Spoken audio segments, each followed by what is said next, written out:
Morning. మీకు ఇది తెలుసా?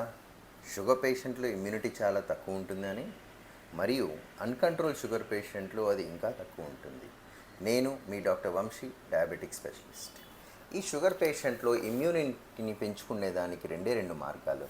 ఒకటి షుగర్‌ని కంట్రోల్‌లో పెట్టుకోవడం, 2 టీకాలు.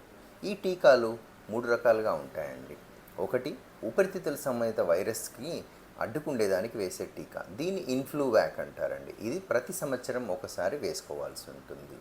ఈ ఆగస్ట్, సెప్టెంబర్ మంత్‌లో వేసుకోవడం అనేది చాలా సేఫ్. ఎందుకంటే ఈ సీజన్‌లోనే మీకు ఊపిరితిత్తుల సమస్యలు ఎక్కువ వస్తాయి. నెంబర్ 2, ఒకేసారి వేసుకునే వ్యాక్సిన్ అది న్యూమోకోకై. ఇది బ్యాక్టీరియా నుంచి కాపాడుతుందని దీన్ని న్యూమోవాక్ అంటారు.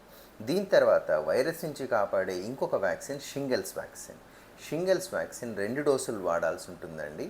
ఈ 3 వ్యాక్సిన్ కనుక వాడినట్టయితే చాలా వరకు ప్రాబ్లమ్స్ నుంచి షుగర్ పేషెంట్లు తమను తాము కాపాడుకోవచ్చు. Thank you.